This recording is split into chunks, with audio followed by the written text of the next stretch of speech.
Welcome to the Deep Dive, where we really get into the stories shaping things around us. Bringing you those key insights, the stuff that makes you go, okay. And today, September 2nd, 2025.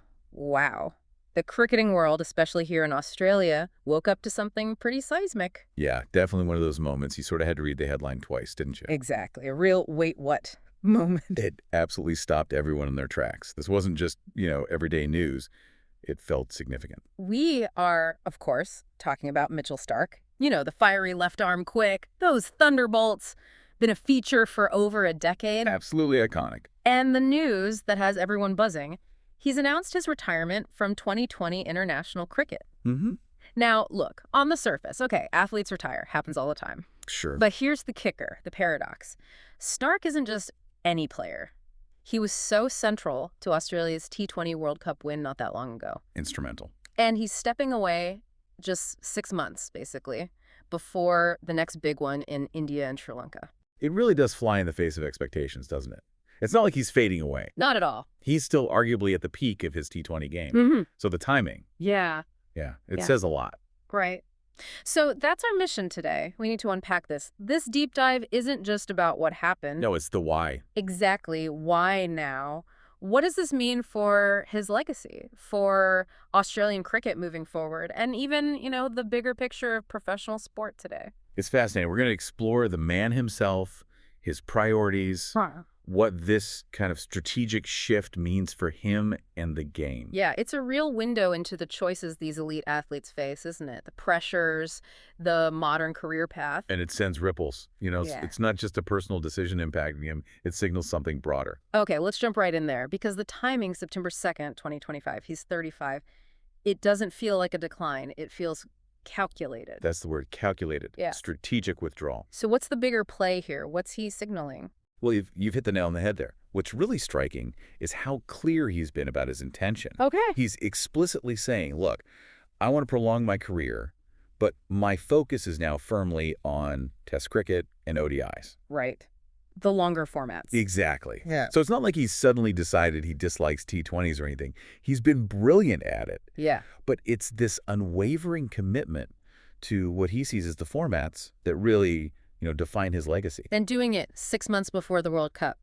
That feels significant, too. It's not a last-minute thing. No, it underlines that long-term thinking. He's giving the team, the selectors, everyone, plenty of notice to adjust. It makes it much more impactful. And let's not forget the T20I legacy he's leaving behind. It's substantial. Over a decade, he's been that go-to guy. A cornerstone, absolutely. Mm-hmm. Terrorizing batters, that raw pace, the accuracy. He needed a wicket in the power play or someone to nail those Yorkers at the death. Starc was your man, often.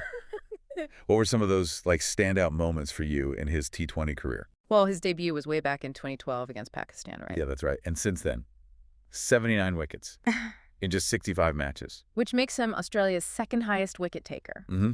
Only Adam Zampa's got more. But 79 wickets.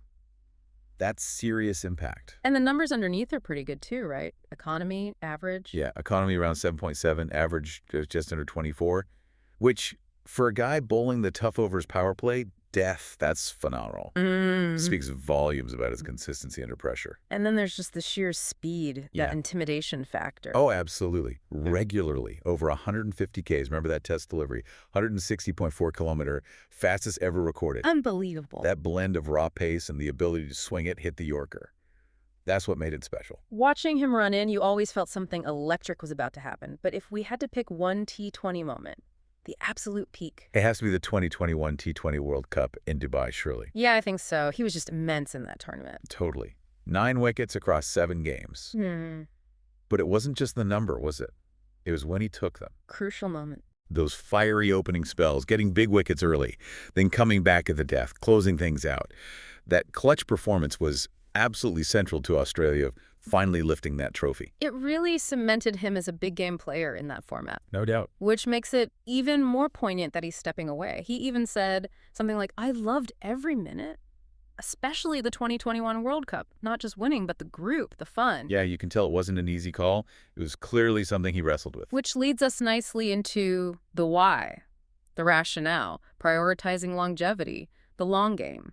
At 35, that international schedule, It's relentless. It must force a choice eventually. It does, especially for fast bowlers. Yeah. And his core priority, he's been so clear. Test cricket is and has always been my highest priority. That's a direct quote, isn't it? It is, and it's not just words. It's his guiding philosophy now, it seems. Huh. Fast bowling, especially his brand of high-octane stuff, it takes a massive toll. The body just can't keep doing everything at that intensity forever. Exactly. And the T20 circuit, international and domestic, it's nonstop. The travel, the short bursts, quick turnarounds, it adds up. It's physically draining. So by stepping back from T20 Internationals, he's essentially buying himself time and energy. Precisely. He wants to stay, in his words, fresh, fit, and at my best for those big test series, the ODI World Cups. It's an investment in his own physical capital, really. And there's that other angle to the sort of selfless aspect, which I find quite interesting. The team first element. Yeah, saying he wanted to give the bowling group time to prepare for the T20 World Cup. Paving the way, that's quite something. It is. And it hasn't gone unnoticed. George Bailey, the chief selector, praised his T20 career, that ability to just blow games open. Right. And Todd Greenberg, the CEO, specifically mentioned his team first mentality. Getting that kind of validation from the top brass, it shows the respect he commands. It really does. And when you look at what's coming up, wow, it makes perfect sense. The schedule is absolutely packed. Brutal even. We've got a home Ashes series coming up soon, November 2025. Then a tough test tour of India after that. Plus that special 150th anniversary test against England at the MCG in 2027. Another Ashes tour away. And capping it off, the 2027 ODI World Cup in Southern Africa, defending the title. Yeah, that 2-year block alone. It requires absolute peak condition. There's just no way, realistically, to add a T20 World Cup campaign into that mix without compromising somewhere. So this decision isn't just about preservation, it's about being able to dominate when it really counts for him. That seems to be the core of it. Strategic prioritization. And it's important to remember his legacy is already huge outside T20s. He's cementing himself as an all-time great. Oh, undoubtedly. In Test cricket, Australia's 4th highest wicket taker ever. Over 400 wickets as of mid-2025. Incredible numbers. And moments, too. That spell against the West Indies, 27 all out. Unforgettable. And his contribution in the 2023 Ashes wasn't just wickets, 19 of them, but crucial runs, too. 155 runs. Key to retaining the earned 4-0. And his ODI record. Arguably even more dominant in some ways. You could definitely make that case. Some of those stats are just mind-blowing. Fastest ever to 150 ODI wickets, 77 matches. Wow. Fastest to 200 as well. 102 matches. That's just rapid. And on the biggest stage, the World Cup. Record holder for most wickets in a single tournament. 27 in 2019. Then in 2023, 16 wickets. But again, the timing. 3 for 34 in the semi against South Africa. And 3 for 55 in the final against India, match winner. Absolutely pivotal in securing that trophy. These aren't just stats. They're defining moments in World Cup history. He's in seriously elite company, too. One of only 5 players, I think, to have won ICC trophies in all 3 formats. That's right. Alongside absolute legends like Ponting, Gilchrist. Yeah. It shows his versatility and longevity across formats. And that hunger for a 3rd ODI World Cup in 2027, it just drives home where his focus lies now. Yeah, that ambition is clearly still burning bright. Yeah. But stepping back, Starc's decision, it feels like part of a bigger story, doesn't it? How so? Well, this transition phase in Australian cricket, it feels like we're seeing sort of a golden generation slowly moving on. That's a really good point. It's not happening in isolation. David Warner retired fully in 2024. Then Smith, Maxwell, Soinus all stepped away from ODIs this year, 2025. And even Pat Cummins, the skipper. Yeah. He's been managing his workload carefully in ODIs since the last World Cup win, that back issue. Right, which means he's missing the upcoming T20s against New Zealand, too. So Starc pulling out of T20Is adds another significant piece to that puzzle. So the immediate impact on the T20 side is quite stark then, pun intended. Huh. Yeah, pretty significant. You take Starc out, Cummins is resting, Nathan Ellis is injured. Suddenly Josh Hazelwood looks like the lone senior statesman in that pace attack. That definitely throws up some challenges for the 2026 T20 World Cup planning. Huge challenges. The selectors, they have to look towards the next wave now. Guys like Ben Dwarshuis, Xavier Bartlett, Spencer Johnson, Lance Morris, maybe. And Dwarshuis and Bartlett are already in the squad for the New Zealand series coming up. Yep, under Mitch Marsh's captaincy. Starts October 1st. So it's a real test for them, an opportunity, a period of, well, regeneration for the T20 pay stocks. It's going to be fascinating to watch how that develops. But let's bring it back to Starc the individual for a moment. Beyond the stats, beyond the strategy. The man himself. Right. And it's crucial to remember this isn't him quitting T20 cricket altogether, is it? Yeah. He's still playing in the big leagues. Exactly. The IPL commitment is still Yeah. there. Remember his big comeback after 9 years away? Kolkata Knight Riders in 2024. Then Delhi Capitals in 2025. Big money involved, too. Over $6.5 million, yeah. And he's still effective.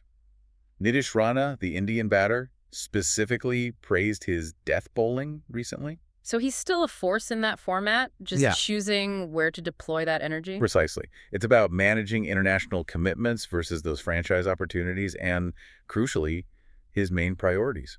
And something else that stands out about his career is that resilience. He's had his share of injury. Oh, yeah, significant ones. That foot surgery back in 2015 required really careful management. Yet for years, he consistently chose Australia duty over potentially more lucrative or maybe less demanding T20 contracts that were available. That's quite rare these days, isn't it? That consistent prioritizing of international cricket, especially Test cricket, when franchise leagues offer so much. It says a lot about his character and his values. It really does. And his personal life kind of reflects that commitment too, doesn't it? Being married to Alyssa Healy, another Aussie cricket superstar. A proper cricketing power couple. And that stat, only the third married pair to both play Test cricket. That's amazing. Their backstory is quite sweet too, meeting his kids, 9-year-old wicket keepers. Yeah, for Northern Districts. Gives you a nice image. And his dedication. Remember him flying home early from that ODI series in South Africa in 2020? To watch Alyssa play in the Women's T20 World Cup final. Yeah. Sacrificing his own game time. That speaks volumes about his priorities, family, supporting his partner. It gives you a real insight beyond the fiery, fast bowler image. It really does. And helps understand the person making these big career decisions. He's grounded. He's also a big AFL fan, right? GWS Giants. Yep, he and Alyssa are joint #1 ticket holders for 2025, I read. And he follows the St. George Dragons in rugby league, too. So, you know, these off-field things, they remind us these are rounded individuals, not just cricket machines. Those passions influence their perspective. Absolutely. So, wrapping this up, bringing our deep dive towards its conclusion, it's just crystal clear, isn't it? Starc's decision. It's not an end. No, it's a recalibration, a strategic pivot. It's a champion athlete looking at the landscape, looking at his own body, his ambitions, his legacy, and making a really profound choice in a super demanding world. And for us watching, for you listening, it really highlights those tough calls athletes face constantly. That tension between wanting to do everything versus knowing you need to preserve yourself for what matters most to you. That idea of longevity versus the immediate demands, the short-form riches. For someone like Starc, a physical force, maybe the cost of trying to have it all just became too high. It seems that way. And it's not just about cricket, is it? It's a reminder for anyone, really, even at the absolute top. Making strategic trade-offs isn't just necessary. It often defines long-term success. You can't do everything forever. Which leads to a really interesting thought about the future, doesn't it? Where does sport go from here? Yeah. As schedules get even crazier, as T20 leagues get bigger and richer, are we going to see more stars make these calculated sacrifices, prioritize specific formats? Will that multi-format superstar, the player who excels everywhere all the time, will that become like almost impossible, an anomaly? And what kind of sporting hero will we celebrate in the future? The all-rounder who burns bright but maybe burns out? Or the specialist? Yeah, the specialist who truly masters their domain, sustains peak performance in their chosen area. It's a compelling question, isn't it? For the whole landscape of sport, Starc's move feels like it could be a sign of things to come. A potential bellwether. Absolutely. A really powerful thought to leave you with. Thanks for joining us for this deep dive into Mitchell Starc's strategic play. Been great chatting about it. We'll catch you next time on The Deep Dive.